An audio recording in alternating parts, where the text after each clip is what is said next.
Bonjour, bienvenue à Inspiration. Eh bien, on continue, on est rendu à notre 4e capsule sur ce beau sujet. Passons de l'autre bord. C'est un sujet qui parle naturellement beaucoup de la foi. Puis la foi, ben c'est quelque chose de très important dans ma vie de chrétienne. Amen. Avant Jésus, j'étais une personne qui marchait dans la peur. Mais avec Jésus, il m'a fait traverser l'autre bord. Amen.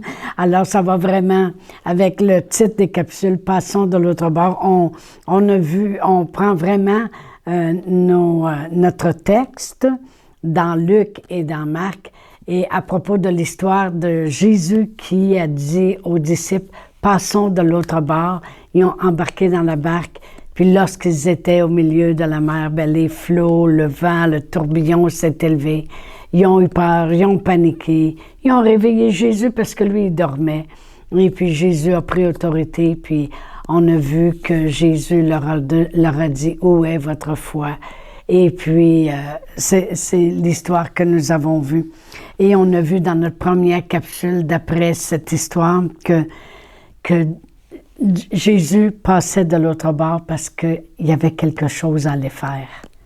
Puis lorsqu'il nous fait passer de l'autre bord, lorsqu'il nous donne un commandement, lorsqu'on obéit, lorsqu'on prend une promesse, c'est que Dieu veut vraiment faire quelque chose. Donc, il est avec nous. Et on a vu dans notre deuxième capsule que « Où est votre foi? » lorsqu'il leur a demandé. Alors, est-ce que la foi que tu avais au départ de qu'est-ce qu'on a dit, passons de l'autre bord, alors, on embarque dans la barque, il a dit, passons de l'autre bord, mais où est-ce que ta foi a été transférée à un moment donné? Dans ce que tu voyais, dans ce que tu ressentais, de ce que tu vivais par les circonstances qui s'élevaient. Alors, il avait vraiment perdu la foi. Et dans la capsule 3, on a vu que dorénavant, lorsqu'on accepte le Seigneur Jésus, on passe de la mort à la vie. On passe des ténèbres à la lumière. On a vraiment commencé à traverser l'autre bord. Et c'est comme ça continuellement. Continuellement. En Jésus, tout se fait par la foi. On passe toujours du point A au point B. On passe toujours à « j'étais, je suis ». J'étais comme ça, je suis devenu. J'étais mort, je suis revenu à la vie. Amen. C'est toujours, tout se fait par la foi. Aujourd'hui, on va continuer et je vais lire dans Luc 8, verset 18, la parole de Dieu dit « Prenez donc garde à la manière dont vous écoutez. » Amen. Lorsqu'on a lu dans cette histoire que Jésus leur a dit de passer l'autre bord, c'était pas la première fois que Jésus faisait quelque chose avec eux. C'est pas comme si ces gars-là étaient au bord de l'eau, un moment donné, un homme qui s'appelle Jésus arrive et dit « Hey, les gars, on va passer l'autre bord. » Non. Ils sont avec Jésus depuis un certain temps. Ils ont vu à l'heure actuelle, par les autres chapitres précédents, que Jésus a guéri un paralytique, que Jésus a guéri des lépreux, que Jésus guérissait tous les malades partout où il allait, que Jésus a même ressuscité des morts. Alors, c'est pas la première fois qu'ils entendent Jésus parler puis qu'ils voient Jésus agir. Alors là, ils sont avec ce Jésus qui guérit des paralytiques, des choses, ils voient le naturel qui est là, qui n'a aucun effet sur son spirituel quand lui arrive. Alors, c'est pas la première fois qu'ils voient Jésus. Puis là, ils ont ce Jésus avec eux, qui dit, maintenant, on va passer de l'autre bord. Automatiquement, ils doivent savoir que Jésus va aller faire quelque chose, que Jésus est avec eux. C'est pas la première fois. Alors, c'est Jésus qui est dans la barque avec eux. C'est Jésus qu'est-ce qu'ils ont à craindre? Jésus est là. Jésus, il prend des paralytiques et fait marcher. Il prend un mort puis il le ressuscite. Jésus est avec moi. Qu'est-ce que je pourrais craindre? Amen. On a une chanson qu'on chantait puis on disait « De qui aurais-je crainte? De qui aurais-je peur? L'Éternel est ma lumière et mon salut. » Ils n'ont plus besoin de craindre de rien. Mais on sait très bien qu'il s'est passé quelque chose qui a défocusé leur regard de qui était avec eux et ils ont eu peur. Mais On a regardé une autre écriture aussi dans notre 3e capsule que je vais relire aujourd'hui, lorsque Paul a parlé à Timothée, dans 1 Timothée 1, versets 18 et 19, lorsqu'il lui recommande quelque chose. Il dit, la recommandation, je te recommande ça, là, que je t'adresse, Timothée, mon enfant, selon les prophéties faites précédemment à ton sujet, c'est que d'après elles, tu combattes le bon combat. Puis on sait qu'il lui parle dans un autre chapitre, puis il lui dit « combat le bon combat de la foi ». Fait qu'on sait qu'il parle du combat de la foi. Que tu combattes le bon combat en gardant la foi et une bonne conscience. Cette conscience, quelques-uns l'ont perdue, ils ont fait naufrage par rapport à la foi. Alors la conscience, elle a vraiment quelque chose d'important à faire, parce qu'il y en a qui ont fait naufrage.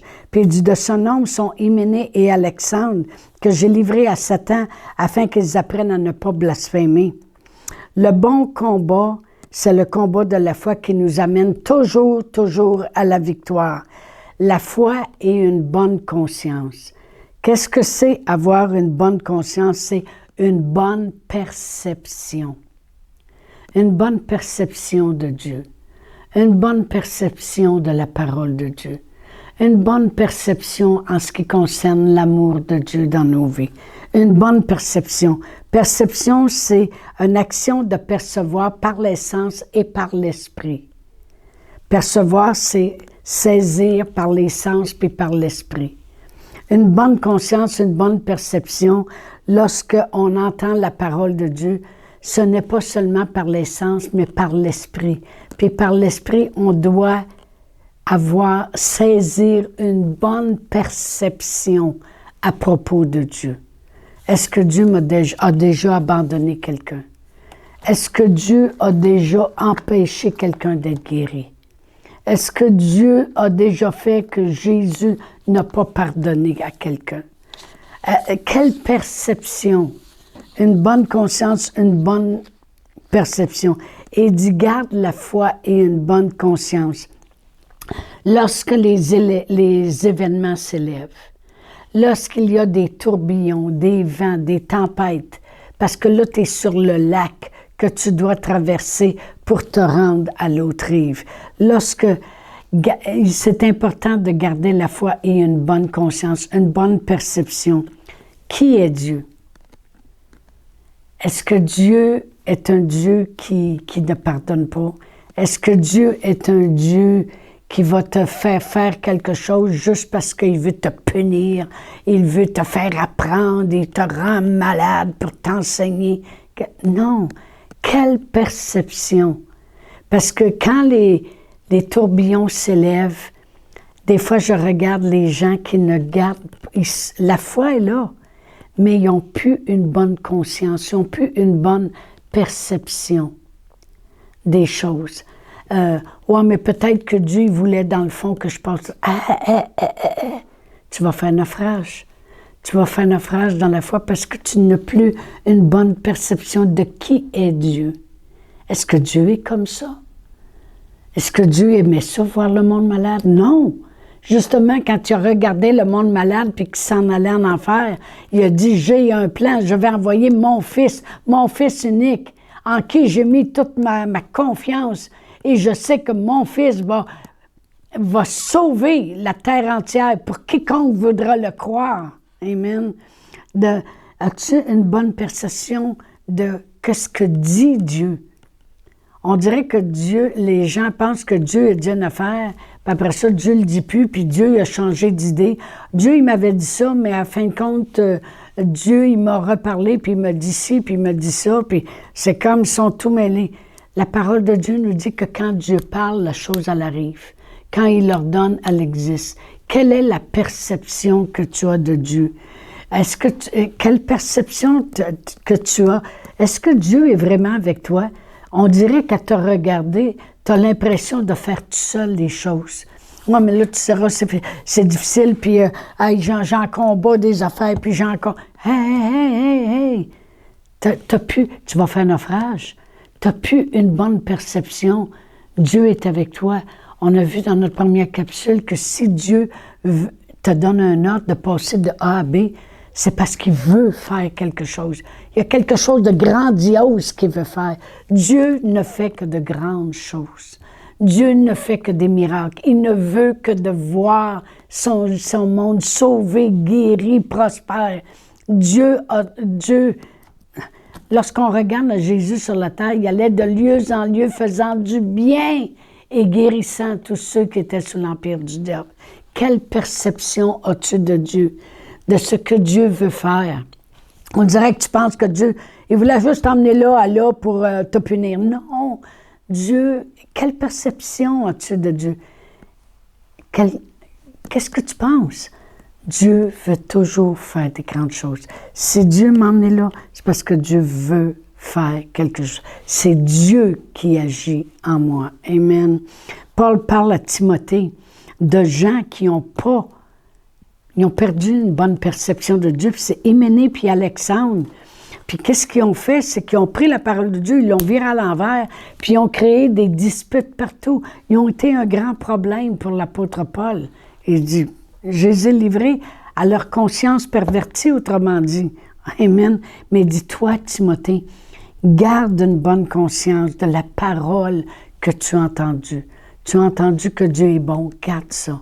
Tu as entendu que Dieu pourvoit, garde ça. Tu as entendu que Dieu est toujours là, garde ça. Il est avec toi, il ne t'abandonnera pas. Prenons garde à la manière dont nous écoutons. Amen. Ça, c'est notre texte initial. Il dit, passons de l'autre bord. Ils ont arrêté de prendre garde à ce qu'ils avaient entendu. Si Jésus a dit au paralytique, lève-toi, puis il s'est levé. Puis si Jésus a pris la main de la personne qui était morte, puis il l'a fait lever. Mais si Jésus a dit, passons de l'autre bord, prenons garde à ce qu'il a dit. Jésus a dit, passons, on va passer de l'autre bord. Peu importe ce qui s'élève. Amen.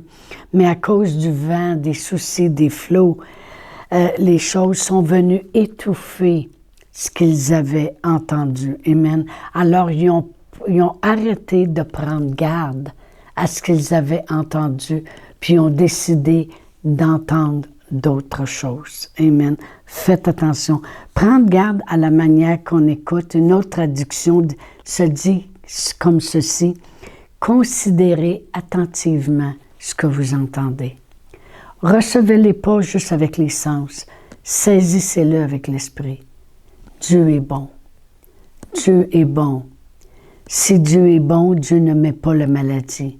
Si Dieu est bon, il ne veut pas que je meure prématurément. Si Dieu est bon, prenez garde à la manière. Considérez attentivement. Puis j'aime comment la Bible Passion le dit.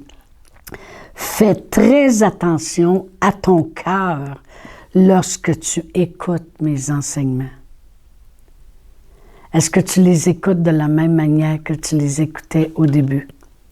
Est-ce que tu as laissé des flots, des symptômes, des vents s'élever qui font que, vous savez,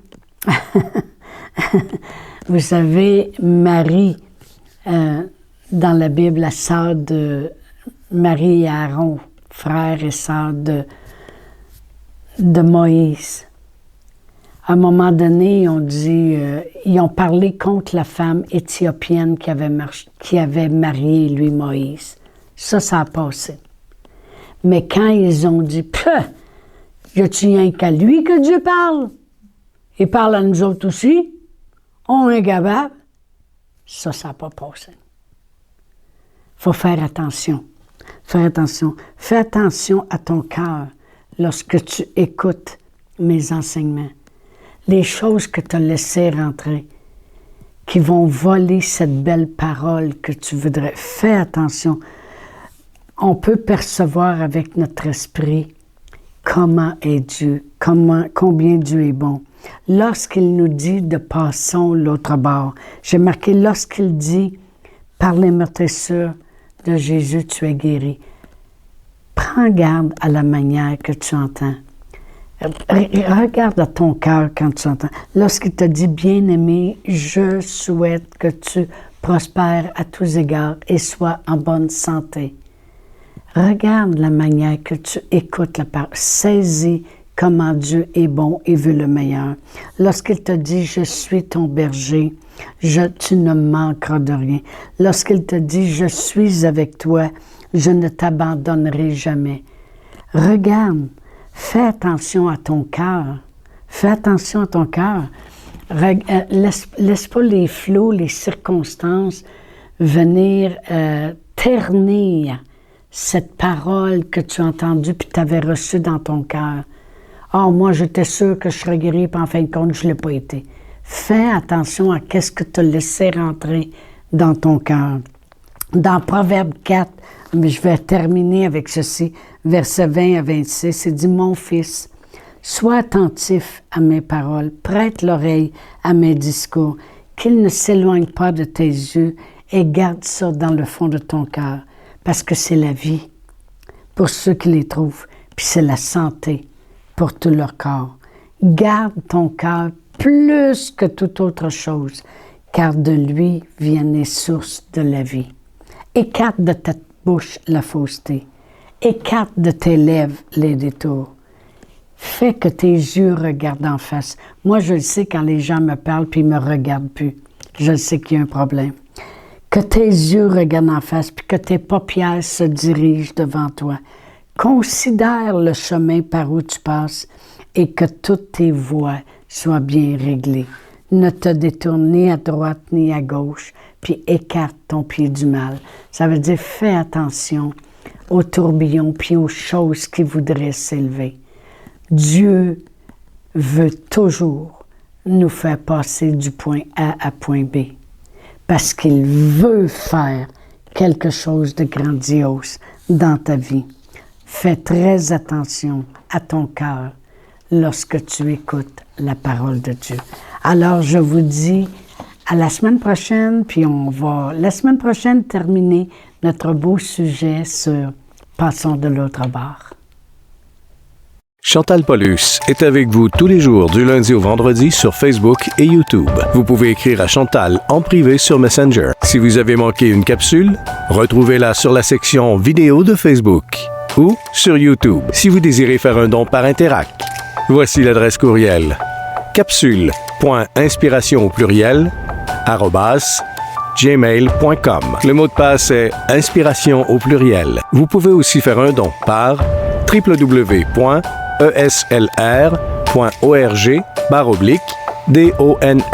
Veuillez indiquer en mémo Capsule Inspiration.